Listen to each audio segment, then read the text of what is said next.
अस्सलामुअलैकुम फ्रेंड्स, आप मेरे चैनल पर पहली बार आए हैं तो प्लीज़ मेरे चैनल को ज़्यादा से ज़्यादा सब्सक्राइब कीजिए, लाइक कीजिए, शेयर कीजिए और कमेंट कीजिए।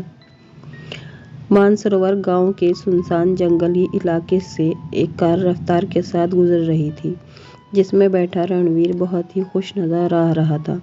तभी सीट पर रखा उसका मोबाइल रिंग कर रहा था। कॉल रिसीव कर उसने मोबाइल को अपने कान से लगाया और एक हाथ से ड्राइव करने लगा। कॉल रणवीर के दोस्त गौरव का था। रणवीर का क्या हुआ? गौरव, क्या तुम्हें थोड़ा सा भी सब्र नहीं रहा?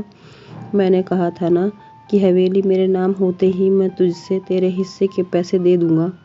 गौरव, 15 दिन निकल चुके हैं। आखिर कब हवेली तेरे नाम होगी और कब तू मेरे पैसे देगा?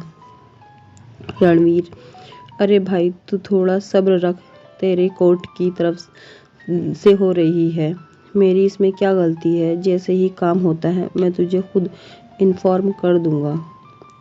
अब फ़ोन रखकर रणवीर ने जैसे ही कॉल काटी, अचानक उसकी कार बंद हो गई। रणवीर बोला, अरे अब इसे क्या हुआ? कहकर रणवीर ने जैसे ही सामने देखा उसके होश उड़ गए। कार गांव के पुराने खंडहर के सामने खड़ी थी। मैं इस जगह कैसे आ गया? रणवीर ने कहकर कार स्टार्ट करने की कोशिश की, लेकिन कार स्टार्ट ही नहीं हुई। रणवीर ने बोला, अरे ये क्या बकवास है? मैं झल्लाता हुआ कार से बाहर निकला। मैं तो अपनी हवेली जा रहा था, फिर इस खंडहर के सामने कैसे पहुंच गया? उसके पीछे से एक भयानक आवाज़ सुनाई दी। उसने जैसे ही देखा उसके होश उड़ गए। जब मौत आती है तो इंसान अपनी मौत तय की हुई जगह पर पहुंच ही जाता है। उसके सामने लाल साड़ी पहने हुए उसकी बीवी स्वराग्नि, जो भूत बन चुकी थी, भयानक अवतार में खड़ी थी। उसकी आंखें तेज लाल अंगारे के जैसी चमक रही थी। उसके हाथों के नाखून किसी खूनी खंजर जैसे लंबे और पेने नजर आ रहे थे, जिनसे खून टपक टपक कर जमीन पर गिर रहा था। रणवीर, ये नहीं हो सकता। तुम वापस नहीं आ सकती। मैं वापस आ चुकी हूँ और तुझसे मिली धोखेबाजी का बदला तुझसे ज़रूर लूँगी। नहीं, रणवीर ज़ोर ज़ोर से चिल्लाया और वहाँ से भागने के लिए एक तरफ मुड़ा। स्वराग्नि ने उसे अपनी शक्ति से हवा में उठा लिया और फिर तेज़ी से उसको खंडहर के अंदर पटक दिया। रणवीर चिल्लाया और जैसे ही ज़मीन पर गिरा, स्वराग्नि उसके सामने आ गई। उसने उसकी गर्दन पकड़कर दूसरे हाथ से उसकी आंखों में अपने पेने नाखून मारे और उसको अंधा कर दिया। मुझे छोड़ दो, मुझे छोड़ दो स्वराग्नि, ये तेरे किए की सज़ा है, धोखेबाज। कहते हुए स्वराग्नि ने रणवीर की गर्दन पकड़कर पूरी पीछे तक घुमा दी और एक ही झटके में ख़त्म कर दिया। स्वराग्नि ने अपनी मौत का बदला लिए बिना नहीं जाऊंगी। उसको भी इसी खंडहर में लाकर मारूंगी। स्वराग्नि वापस आ चुकी थी। कुछ देर बाद गौरव ने रणवीर को फिर से कॉल की और उसका नंबर बंद आ रहा था। उस वक्त रात के 10 बज रहे थे। तभी गौरव की पत्नी आराध्या ने बोला, क्या हुआ गौरव, तुम इतने परेशान क्यों लग रहे हो? इस बार रणवीर ने कहा, मुझे एक डील की थी जिसके पैसे मुझे वो पिछले हफ्ते देने वाला था, लेकिन अब ये अपनी नीयत ख़राब कर रहा है और रोज़ाना आजकल कर रहा है। आराध्या बोली, अब सो जाओ, उससे कल जाकर मिल लेना। कहकर आराध्या ने उसको गुड नाइट बोला और लैंप बंद करके सो गई। अचानक गौरव को महसूस हुआ कि किसी ने उसका हाथ पकड़ रखा है। उसने जैसे ही पलटकर देखा, सामने स्वराग्नि का भयानक रूप में उसे देखकर उसकी चीख निकल गई। अगले ही पल स्वराग्नि ने उसका गला पकड़ लिया और हंसते हुए बोली, मुझे मारकर मेरी हवेली के पैसे खाना चाहता था ना? फिक्र मत कर, अब तुम्हारी भी मौत बहुत जल्द होगी, बहुत जल्द। सुनते ही गौरव डरकर बहुत ज़ोर से चिल्लाया और फिर उसकी आवाज़ सुनकर आराध्या जाग गई। आराध्या बोली, क्या हुआ गौरव, तुम इतने डरे हुए क्यों लग रहे हो? ऐसा क्या देख लिया? सुनकर गौरव ने उससे कुछ नहीं कहा और अपना डर छिपाते हुए बोला, शायद कोई बुरा सपना देखा था। इतना कहकर उसने आगे कुछ नहीं सुना। और चादर ढककर जल्दी से आंखें बंद करके सो गया। उसने अपने डर को छिपाने की बहुत कोशिश की, लेकिन अभी भी उसकी कँपकँपी बंधी हुई थी। आराध्या इस बात को देखकर हैरान थी कि उस रात के बाद से गौरव की जिंदगी जहन्नुम बन चुकी थी।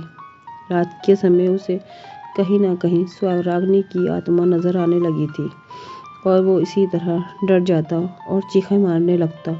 लेकिन आराध्या के पूछने पर वो उसे कुछ नहीं बताता था। एक रात ऐसे ही गौरव चादर से खुद को पूरी तरह ढक कर काँप रहा था और सोने की कोशिश कर रहा था। आराध्या इस बात से परेशान थी और जानना चाहती थी कि गौरव इतना डरा हुआ क्यों रहने लगा है। आराध्या, मैंने गौरव का ऐसा बर्ताव पहले कभी नहीं देखा। मुझे इसका पता लगाना ही होगा, वह मन में सोचती है।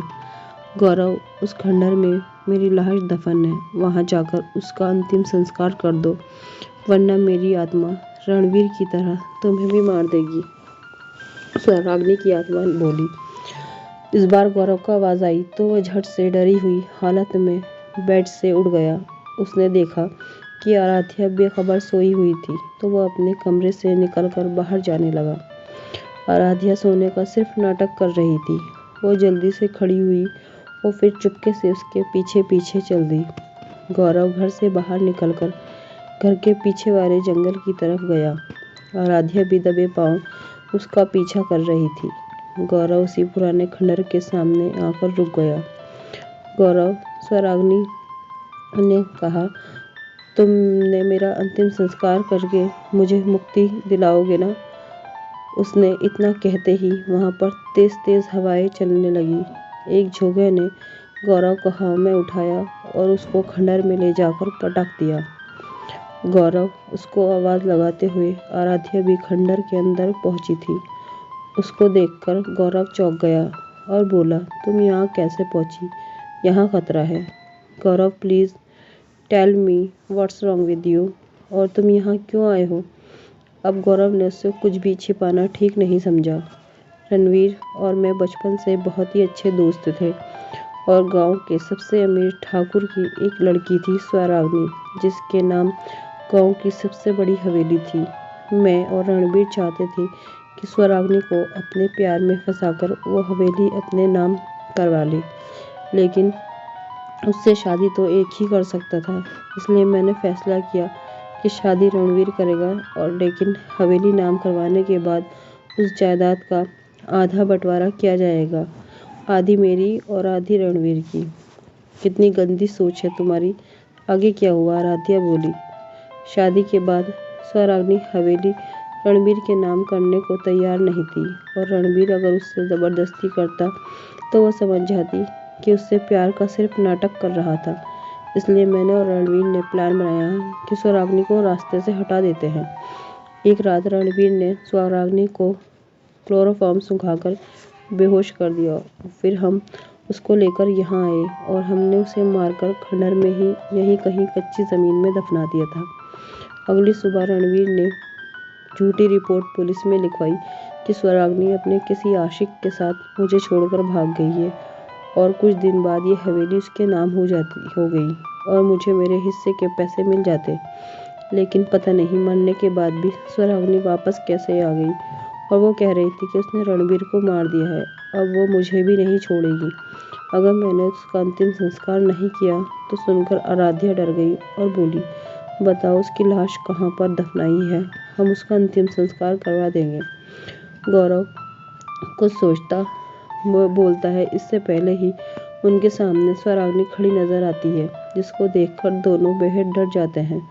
वह सब मैंने तुझे यहाँ लाने के लिए बोला था, बाकी तो ये बात मैं अपने मुंह से अपनी पत्नी को बता दे, इसलिए अब तक तुझे जिंदा रखा था। स्वराग्नि, तुम्हारे साथ गलत हुआ है। मैं तुम्हारी सच्चाई सबके सामने लाकर रहूंगी। प्लीज गौरव को माफ कर दो, नहीं तो इसकी मौत तो अब तय है। कहते हैं स्वराग्नि ने गौरव की गर्दन पकड़ी और एक बार फिर दीवार पर फेंक कर मारा, और अगले ही पल उसने गौरव का हाथ पकड़कर घर की दीवार पर लगे पुराने से खूंटे पर टांग दिया।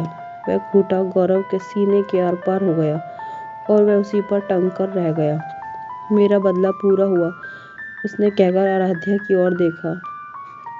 उसने कहा कि मेरे साथ हुई दुर्घटना की सच्चाई तुम जाकर मेरे पापा को बताओगी और पूरा गांव मेरी सच्चाई को जानेगा।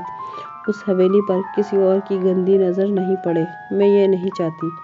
इसलिए पापा से कहना कि उस हवेली में गांव के बच्चों के लिए एक स्कूल खोला जाए। अब मैं जा रही हूँ, लेकिन अगर आगे से किसी भी लड़की के साथ किसी लड़के ने धोखेबाजी करने की कोशिश की तो स्वराग्नि वापस आएगी। फ्रेंड्स, आपको मेरी कहानी पसंद आई हो तो प्लीज़ मेरे चैनल को ज़्यादा से ज़्यादा सब्सक्राइब कीजिए, शेयर कीजिए, लाइक और कमेंट कीजिए और मेरी कहानी शुरू से आखिर तक सुनिए। और शुरू से आखिर तक सुनने के लिए आपका बहुत बहुत शुक्रिया। अल्लाह हाफ़िज़।